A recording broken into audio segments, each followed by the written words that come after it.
So, you people are paranoid, just like me, right? You got the tinfoil hat going on. You got the windows sealed with newspaper, blacked out. You lock your doors. It has like triple bolts into it with like a weird looking key that no one can ever duplicate. I get it. Although I'm not those type of people that sits in my room and indulge in Reddit conspiracy theories from time to time. We're in a day and age where technology is really advanced. Okay, like scary advanced.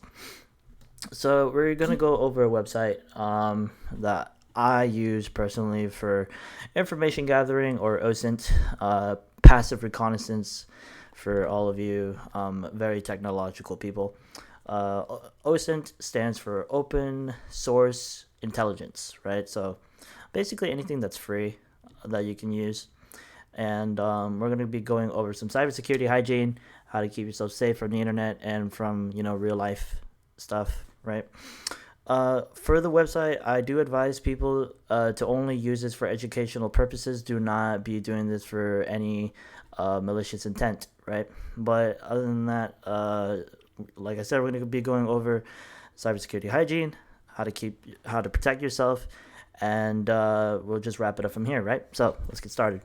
So the website that I use for open source intelligence is called OSINT Framework. By the way, before we get any further, over the cybersecurity hygiene, I'll only be covering over something that you can do for free, right?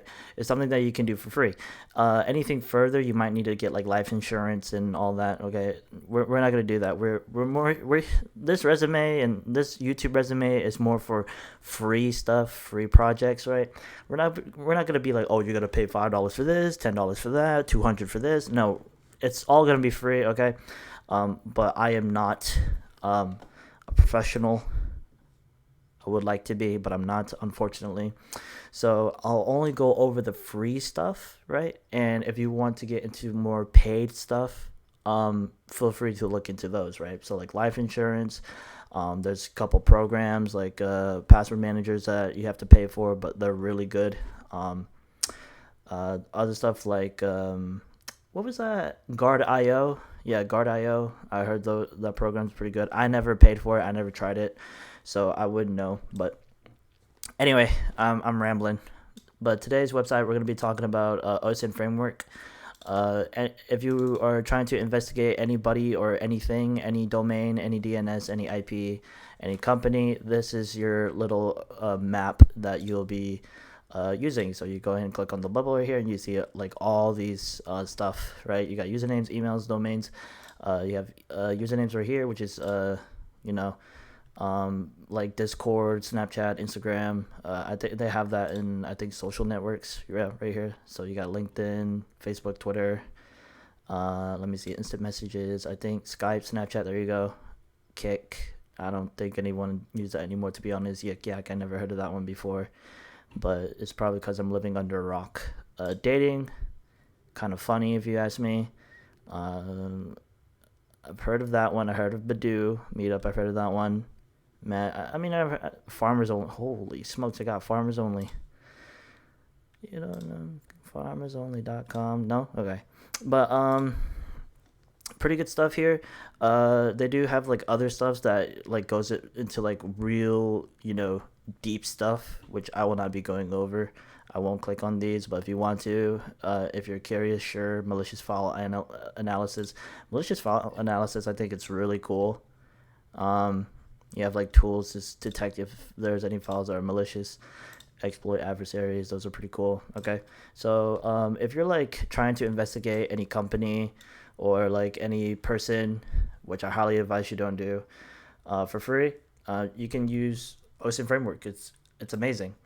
Let me see. We have like other stuff going on. We got exploit database, which isn't really crazy in my opinion. A lot of professionals use this. If you're looking at this, you're like, what's going on? Like, what are all these CVEs and what? These are basically like write-ups. Basically, pen testers were able to find vulnerabilities and are documenting it. As you can see, in the couple of videos ago, you see the pound sign. That means it's making a comment. You can see there's code. I don't know what this code is. I would like to think it's Python, but I'm not an expert. But a lot of professionals use this one for write ups, right? Let's see. We have Shodan. Shodan is pretty neat. You can put in an IP address, and you can, take we can do 192.168. Let's do like 12.100 for the sake of it. It's gonna take a minute.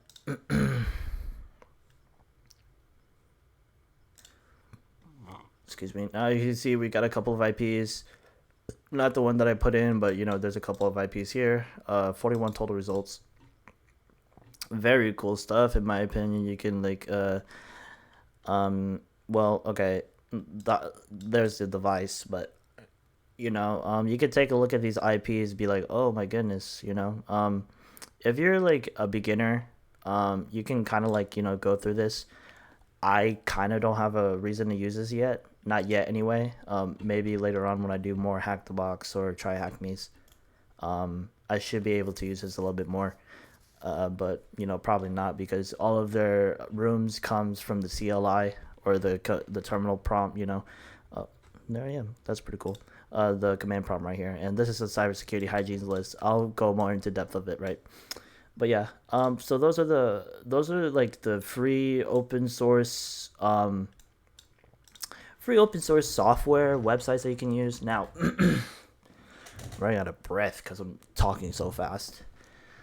But we're gonna go through the cyber hygiene, cybersecurity hygiene list that I've made. Some of these, if you follow my LinkedIn, is kind of repetitive, but I think it's important that if you're a new user, if you're like a new watcher coming in and be like, oh, what's this guy all about?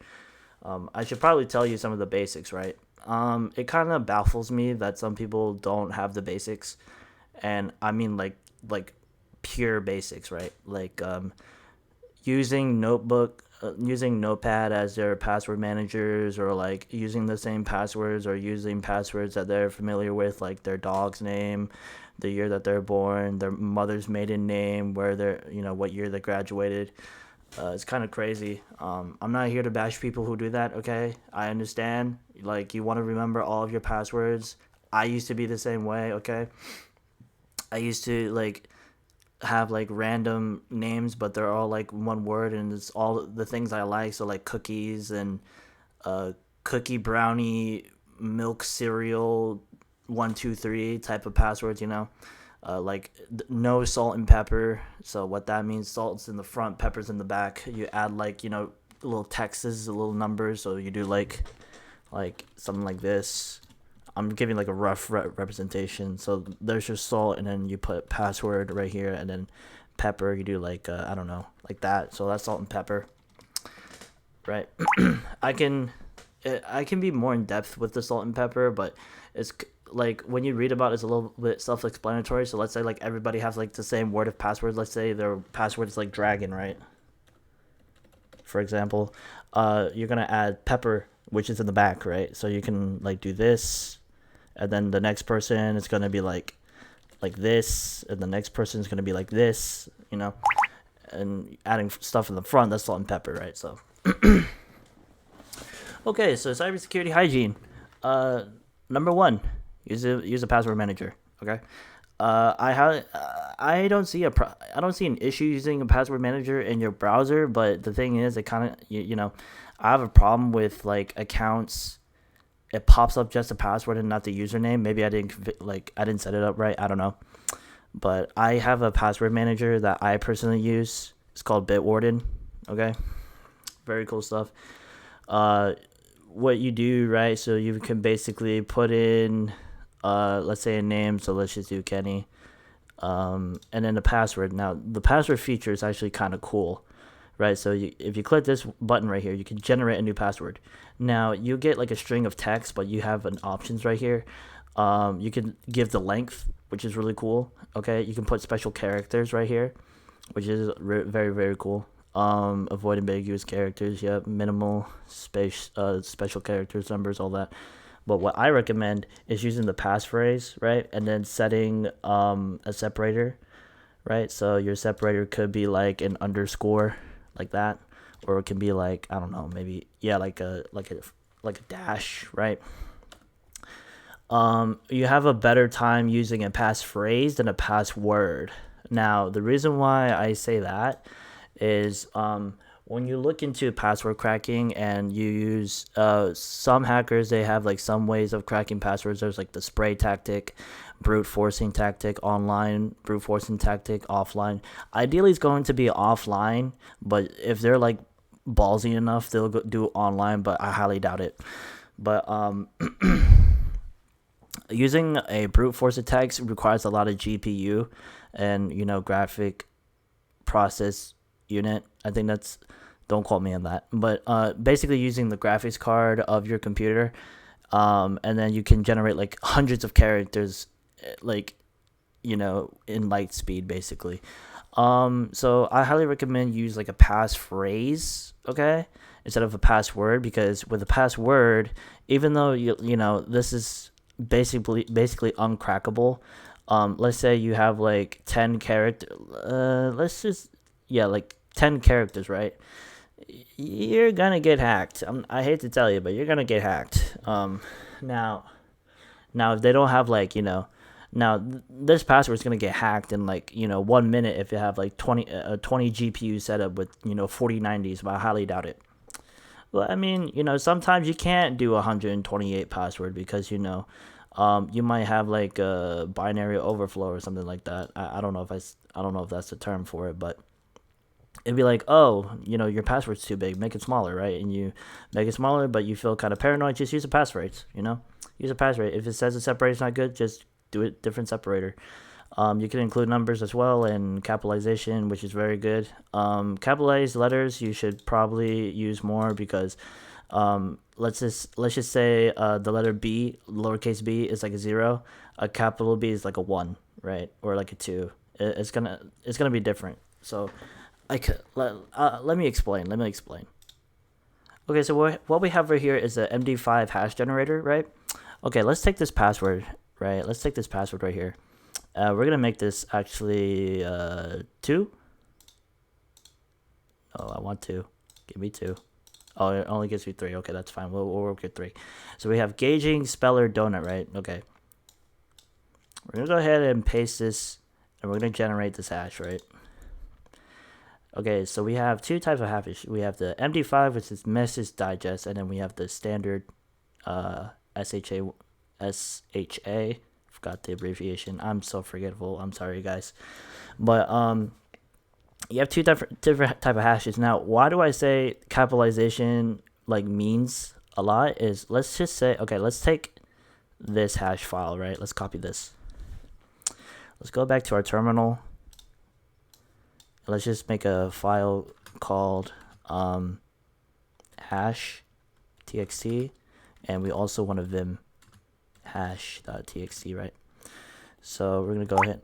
We're gonna go ahead and insert like that. Okay, I'm gonna put that to the side. Now let's go ahead and make this a lowercase g, right? As you can see, it's a completely different hash value, right? It's completely different, right?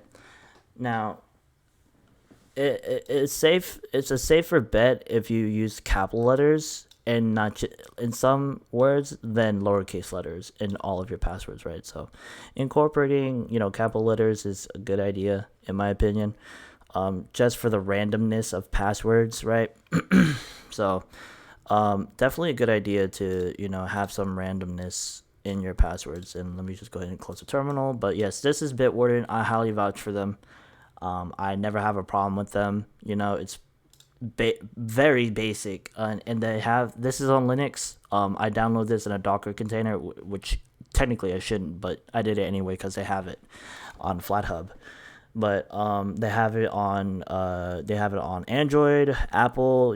So you can put it on your phone, your computer. So you just put in your password, copy paste, bam, bada bing, bada boom. You got it, right? So. So that's the password.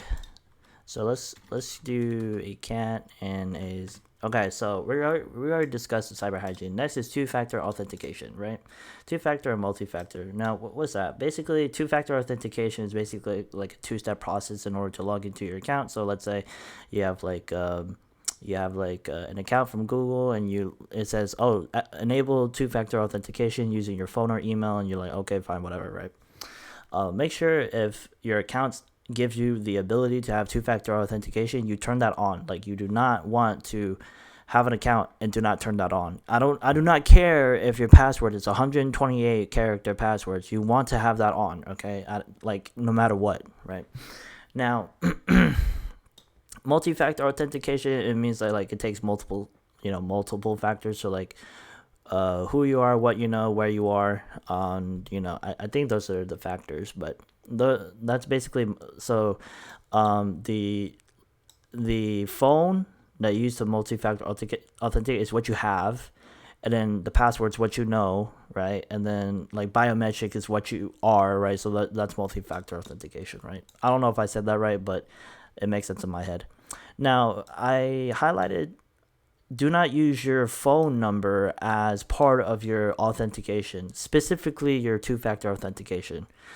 The reason why I say this is because there are attacks called SIM swapping. Basically, what SIM swapping is a hacker can go to your phone provider with your phone number and says, hey, this phone number that I have is actually my number. You think you can switch it to, make it my number or whatever, right? So that's basically SIM swapping. And how you know you've been a victim to SIM swapping is basically when you turn on your phone and you cannot call or text anyone. That's how you know that you've been SIM swapped, right? So in order to protect yourself from this, contact your phone provider. I haven't done this. I probably should, but I mean, to be honest, I'm under a family plan, so but make sure you do not use your phone number as part of your two-factor authentication as much as possible. Like, if you need to, fine, but I'm pretty sure there are apps like Google Authenticator, Authy, Aegis is another one. Is it Aegis? Is this how it's pronounced? How's it pronounced again? Yeah, Aegis, so Aegis, Aegis. I heard a lot of people love that one. But make sure if you're using two-factor authentication, use an app. Do not use your phone. Right, so okay, put all of your accounts on private. Less selfies the better. All right, so what do I mean by this? You have Instagram, Facebook, LinkedIn, MySpace, even though I don't know what MySpace is anymore.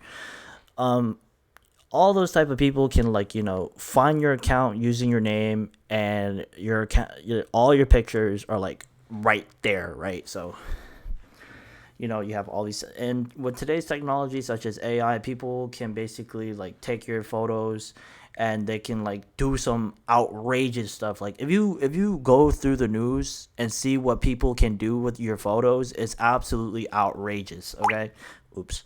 So I highly recommend, if you have a social media account, you put that in private, right?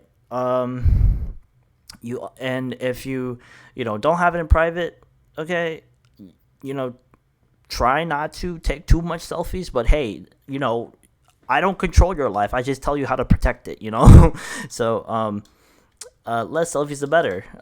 Put all of your accounts on private. You don't want some creepy Joe stalking your Instagram account or your Facebook and trying to figure out where you live or what's your favorite menu item on La Paria or something. I don't know.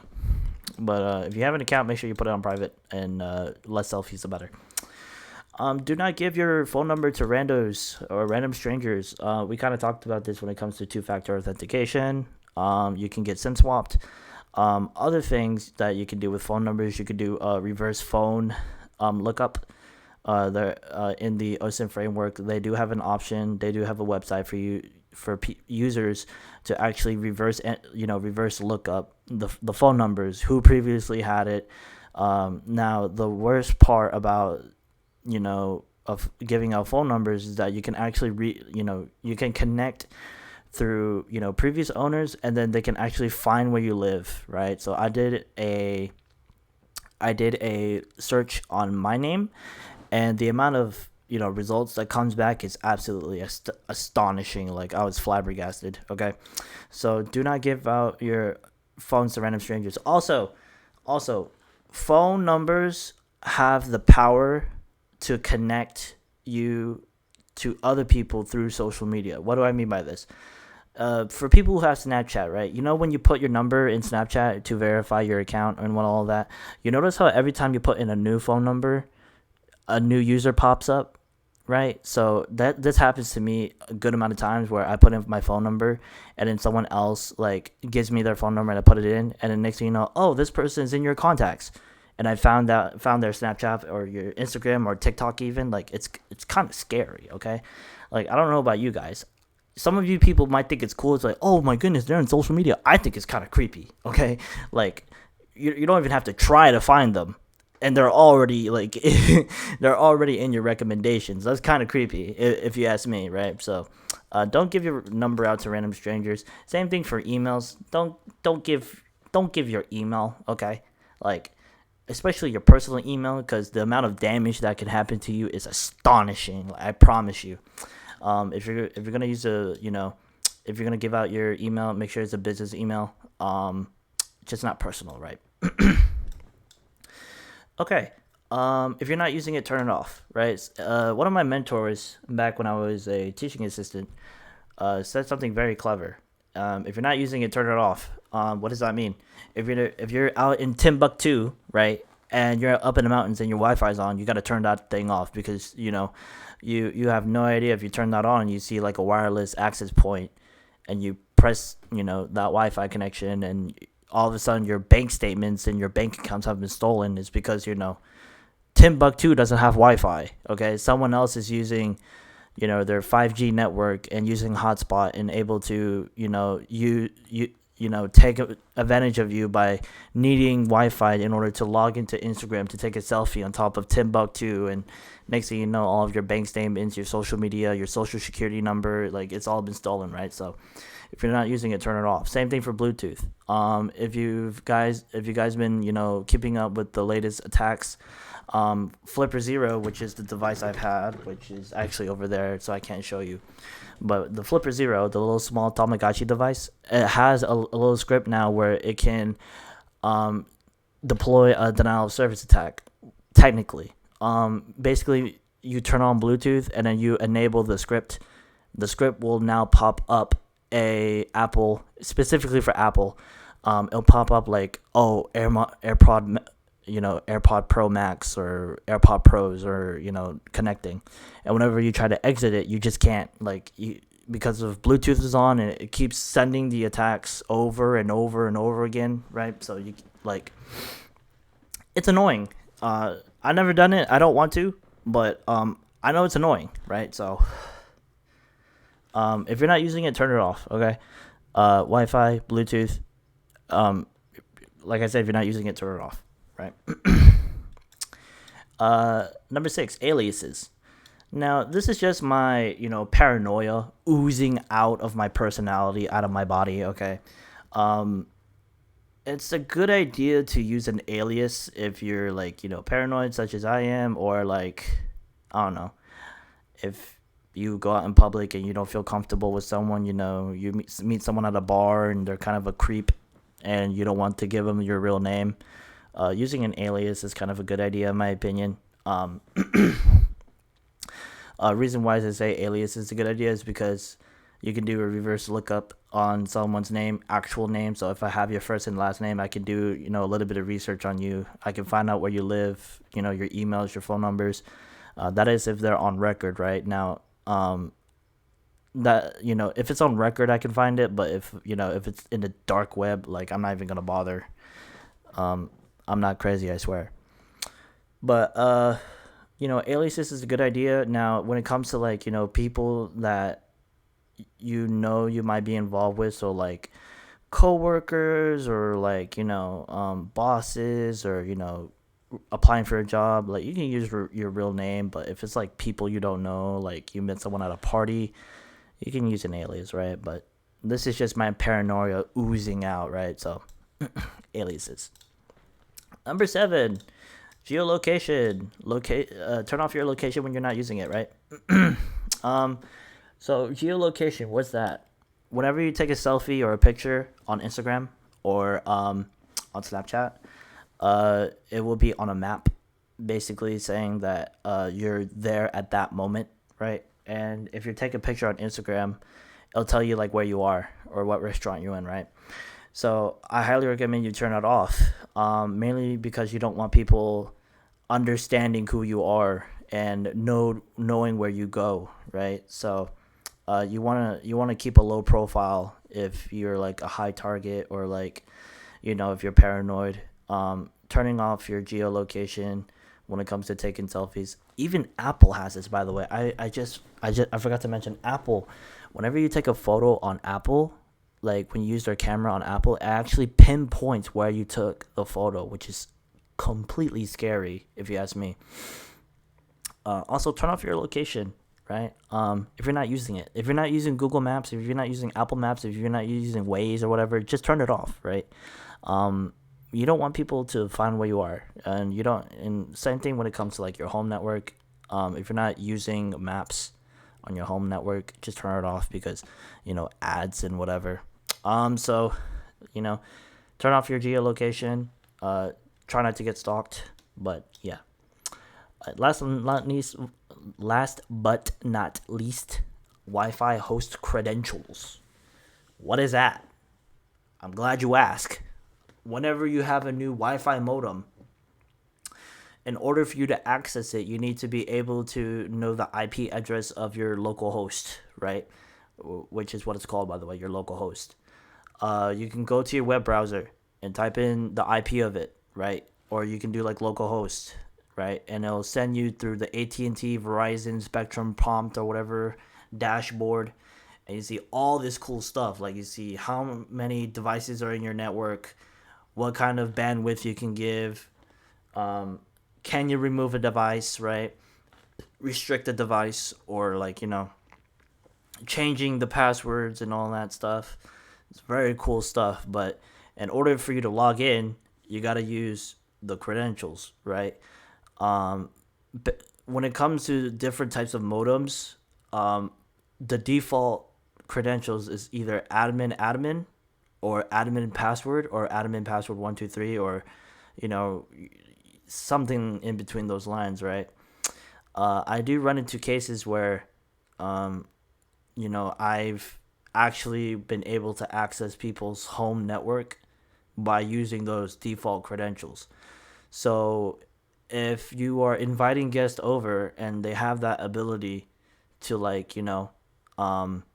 use those credentials, and you never change them, it can be pretty detrimental, because they can kick you off the network. They can change the modem password, and you can never get access to it ever again, unless you call the provider, right?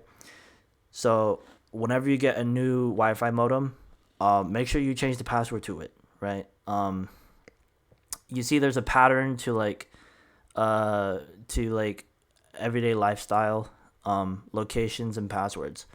I don't think people realize how important that is, because when I talk to people and I'm like, oh, how do you store your passwords, out of curiosity? And it's like, oh, I use Notepad, and I put a password in it in the Notepad. I'm like, okay, that's cool and all, but like that's kind of sketch, right? So, just use a password manager. Make sure whenever you make an account, use a good password, right? I cannot express this enough. But those are the basic cybersecurity hygienes that I have listed out. I'm pretty sure there's more. We could have, if there's more, I could have gone all day. Like I'm already past the 30-minute mark. Like firewall rules, disabling ports, phishing links. I can go all day, but we're just gonna do the basics, right? I can also throw in, don't click in random links that you don't know from a email sender. Don't click on phishing links. So those are my basic cybersecurity hygiene. Really hope that you guys take this into consideration. If you have like a password that's in a notepad, I would really hope that you're now switching to a password manager and using randomized passwords instead of, your everyday life stuff such as the year you graduated and, your dog's name and your favorite pizza topping, okay? Because those things can turn back on you and you can have a rough day, right? So, but yeah, that's all I have for today's video. I know that I've been kind of, expressing the WSL proxy chains. I was able to complete it, but unfortunately, when I was trying to do proxy chains, I have like dead servers that were unusable. So I'm just gonna have to find another video, another project to do. But in the meantime, since I'm studying for cybersecurity, I might as well just tell you guys the basics, right? Tell you how to protect yourself for free, right? Instead of, going to life insurance and telling, get your information out of the dark web, you might as well get yourself cleared in the clear web, right? So that'll be all for today's video. I really hope you enjoy. Thank you for waiting, and hopefully I have the next project coming out very soon. But until then, I'll see y'all later. Peace.